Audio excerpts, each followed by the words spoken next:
Okay, hi everyone, and welcome to my session on defending against the dark arts of LOLBINS.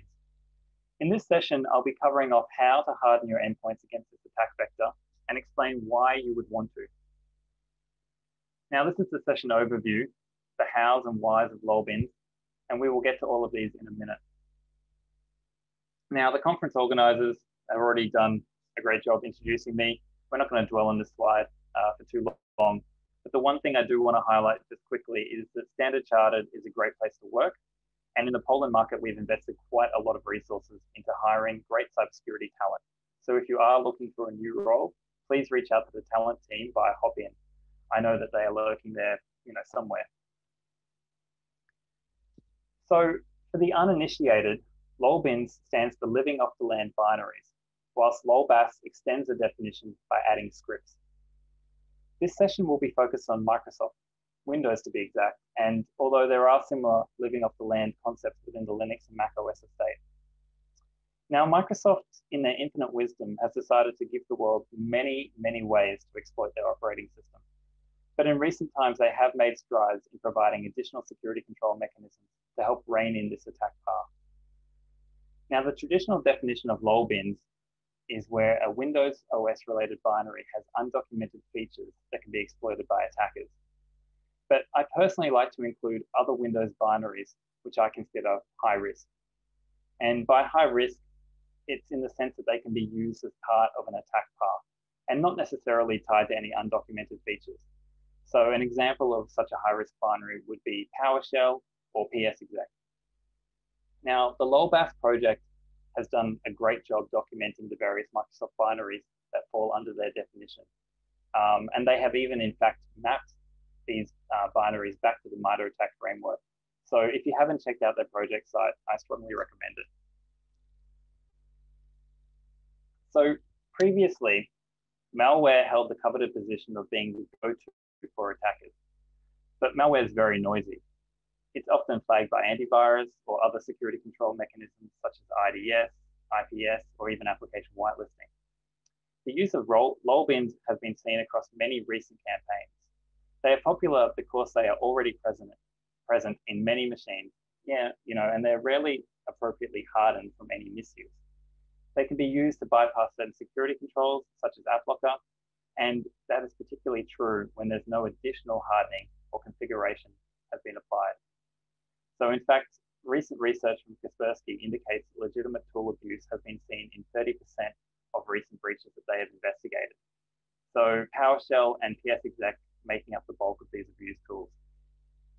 So when we think about some of the recent campaigns, ESET in their Operation Interception campaign, research uncovered a campaign that was a cyber espionage related one, targeting the aerospace and defense industry.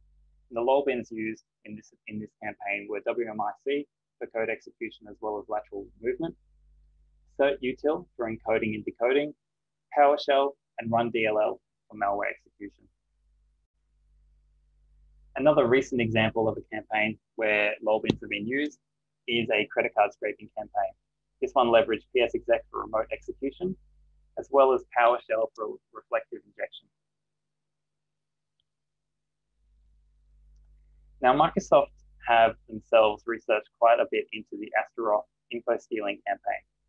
Previously, Microsoft uncovered that it was abusing WMIC for their attack path, but the attackers have recently shifted to abusing alternate data streams, as well as extexport.exe. Now, extexport is a binary which is part of Internet Explorer. Legitimately, it is used for importing and exporting Firefox browser bookmarks to and from Internet Explorer. Now, the attackers were seen using this executable to load a malicious DLL. This was via a side loading technique. So by renaming their malicious DLL to that of a legitimate DLL, it was loaded when extexport process was executed. This campaign was also seen abusing BitsAdmin to download additional payloads.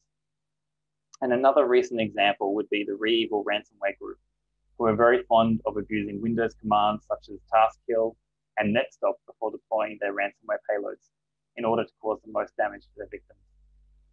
Now, what all of these examples demonstrate is that the attackers have adapted to their environments and that these attacks are not just nation-state sponsored campaigns. They are a cross-section of attack groups targeting all industries, whether they are big or small.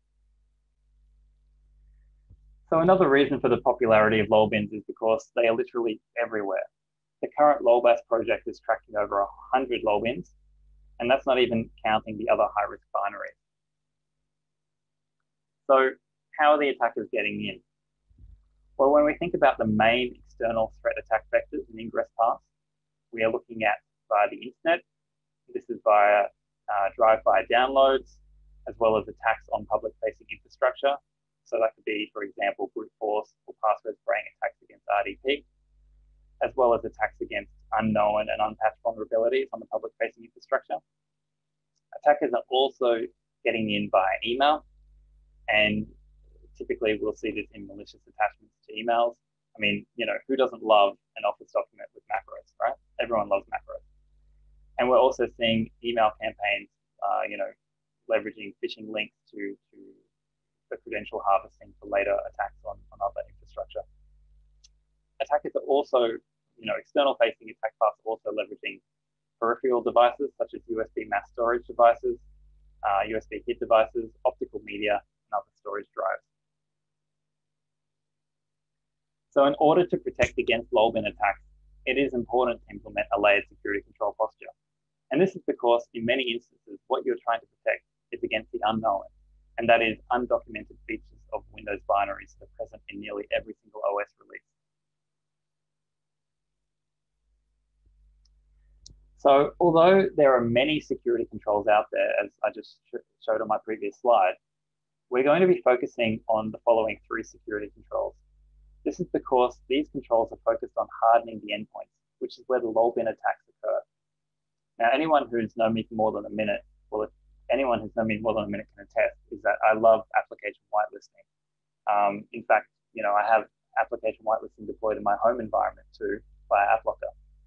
But Applocker can only go so far, which is why we will also be discussing the other defensive mechanisms such as exploit guard and host-based firewall rules.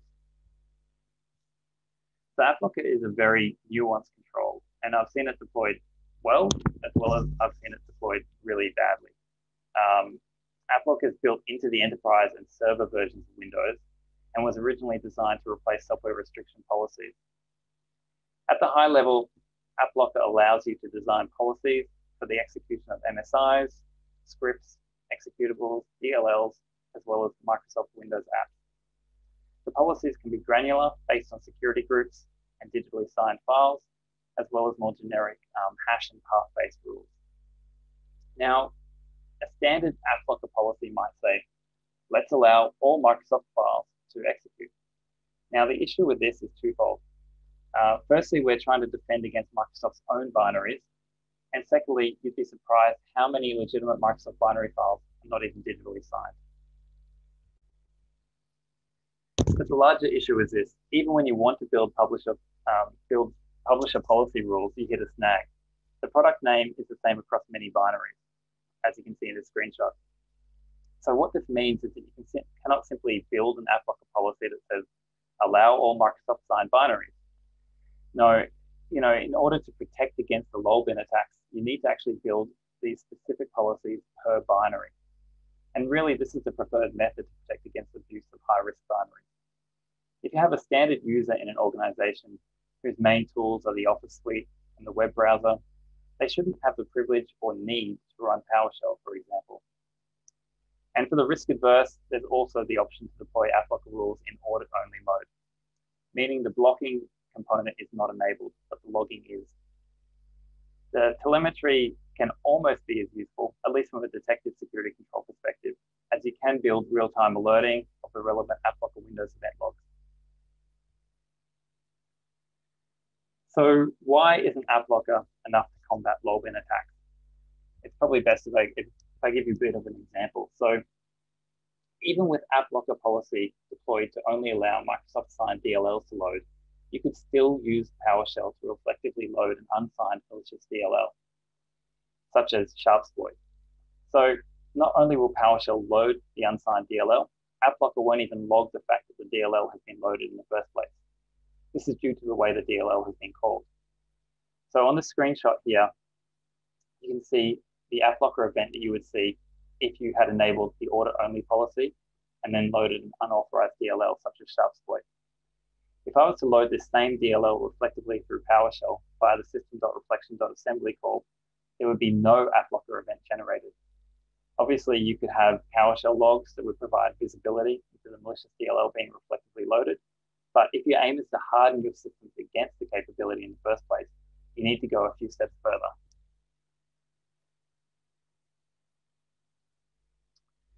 Which brings me to the Windows side-by-side directory. Anyone who's attempted to harden the Windows operating system will have probably come across this directory in the past. It is used to cache files that form part of the Windows updates, as well as restore points, not to mention hard-linked binaries.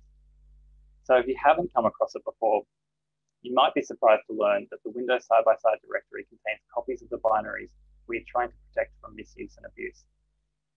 This directory helps demonstrate why path-based Applocker rules and policies are not ideal. So to give you an example, if you were creating an Applocker policy based on a directory path, say to allow only certain users or groups to run PowerShell, you would need to include more than just the standard PowerShell path. You would also need to include this path, at least on my system. Now, and that brings me to the next point. These directories are subject to change with every single Windows updates and releases, which makes them untenable for Applocker path-based policies. So what is the preferred method to build an Applocker policy? Well, in the first instance, you want to build rules based on publishers, that is digital signatures. And you want to go a step further. You want to build these rules per binary, tagging them to the user and or security groups who require the ability to launch the application. So for example, PowerShell should be restricted to an AD security group who requires the privileges to launch it. PowerShell can be further hardened, of course, via allowing the execution only of digitally signed scripts. And PowerShell logging should, of course, be enabled and centralized. Now, if your binary files are not signed, you need to request your vendors to sign them because it is 2020 after all. But for non-Microsoft binaries, if you are building a policy, and depending on the frequency of change, you could build a policy based on binary hash values. But again, it's not ideal. And one thing to remember is that the absence of an Applocker rule means that everything else will be blocked. And what this means is Applocker rules are explicit. So if a file doesn't fall under the criteria of an allowed rule, it will be blocked by default once you have Applocker enabled.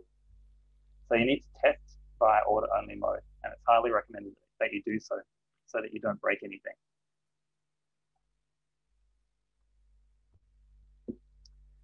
So speaking of breaking things, this brings me to Exploit Guard.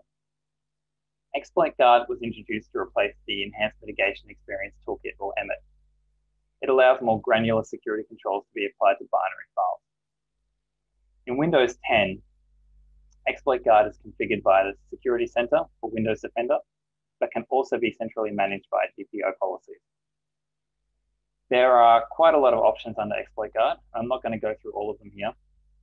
Suffice to say that it is quite easy to break core features of the operating system if you're not careful. As I wrote there, with Exploit Guard comes much responsibility. So instead, we will be talking about the Exploit Guard settings that are most useful for defending against LOLBIN. So firstly, Code Integrity Guard, which ensures that all binaries loaded into the process are digitally signed by Microsoft. This includes DLL. Arbitrary Code Guard, which helps protect against malicious attackers loading code into memory. Blocking low integrity images, which prevents loading files which are untrusted, typically because they're coming from the internet or sandbox browsers.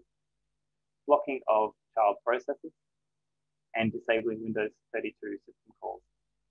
Now, this last one will kill any GUI application, so you do have to be careful with this option. Now, again, Exploit Guard rules can be configured in audit-only mode, but some of these rules are quite noisy, so you do need to be careful as to what you're doing. So any executable that can be used for DLL injection technique needs to have an Exploit Guard rule created with Code Integrity Guard enabled, either in blocking mode for a protective control or an audit mode for a detective control. But it is important to remember that even in audit-only mode, this rule is often quite noisy because many of the Microsoft DLLs are not digitally signed. So if we take the Sharpsploit example from earlier, where we have used PowerShell to reflectively load a malicious DLL to run arbitrary commands, there are a few ways we can leverage exploit guard to protect against this.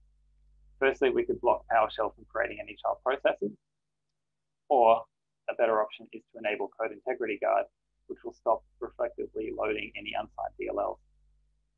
Similarly, if we think back to the Astaroth InfoStealer campaign, which was using ext export for DLL sideloading, you could add an exploit guard rule to this binary that would include Code Integrity Guard, as this would mitigate the sideloading of these malicious DLLs as well.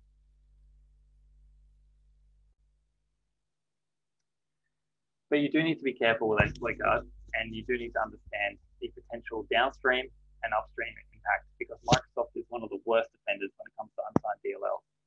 And I've got an idea for Microsoft, and it's sign your damn binaries, because it's 2020. Come on. So the blocking of child processes can also be used as a quick and dirty way to stop the Office suite from running macros. But that's only if you don't mind blocking macros for everyone in the environment. It's also important to reiterate that exploit guard policies are per named binary.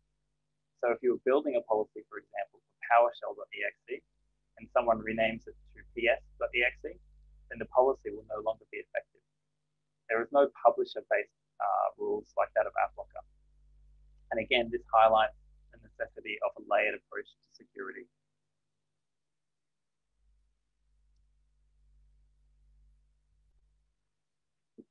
Which brings us to the host-based firewall. Now, host-based firewalls are not always the sexiest of security controls, and it cops a lot of flack. It's often overlooked, especially considering how effective it can be when configured correctly. The previous two security controls, Applocker and exploit guard, are best at protecting and hardening against known LOLBINs. But what about those where the abusable capabilities are undocumented? Just last week, we saw a perfect example of this when a security researcher, Mohammed Askar, disclosed the ability to download an arbitrary file using a Windows Defender binary. This is where a hardened host-based firewall policy would come into play. So what are the firewall recommendations? We want to deny all outbound traffic without a specific rule. We want to deny all inbound traffic without a specific rule. We want to build policies again per binary, IP, port, protocol, and onboard the logs for whenever a firewall rule is created or deleted. So building the rules per binary is similar to the concept of network microsegmentation, whereby you are allowing only certain binaries to communicate with certain systems over well-defined network protocols.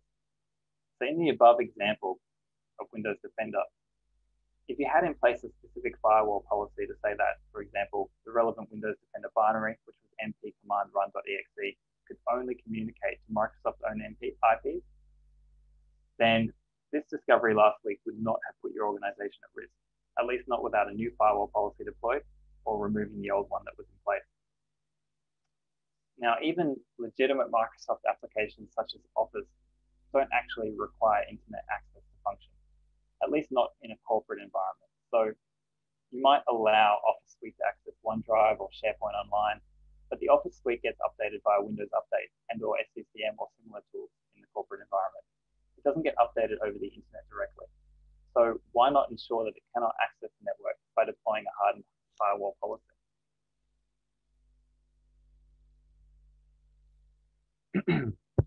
So how do we bring it all together? I've listed some helpful tips here, but these are not rocket science. We're talking about removing unnecessary components of your operating environment. We're talking about configuring security controls at the granular level per business or user requirement. We're talking about ensuring that we have visibility into the endpoint and network via a SIEM, via EDR, and ensuring that we maintain an accurate inventory that records not just assets such as hardware, but also software that's been installed. So I can't stress this enough, but reducing your attack surface and knowing what is allowed, as in an inventory of assets and software, is key to protecting your estate. The security controls discussed here today can be extended via other common sense best practices and approaches, such as separation of privileges, the least privilege principle, multi-factor authentication, disabling macros, or at least only allowing macros that your organization has digitally signed, restriction of the command prompt and registry editing tools via GPO policies, centralized log management, and deployment of an EDR. So defending against attacks requires visibility into your environment. And being a good defender means that you are able to identify anomalies, outliers, if you will, of known good behavior. LOLBIN attacks take this to the extreme, as you need to be able to determine good WMIC behavior from suspicious WMIC behavior. By hardening your endpoints via Applocker, exploit guard, and host-based firewall policies, you will be in a much better position to defend against this attack vector. It's good to remember that proactive security measures are much better than reactive security measures. You don't want to wait to become the next victim, and you need to harden your endpoints now. This has been short and sweet, but thank you all for your time, and you all get macros. I love to give out macros. We all get them. I do have some references here as well, which I will provide to the conference organizers later as well. And I think Adam from my team was giving another talk on the cat and mouse game of cyber phishing.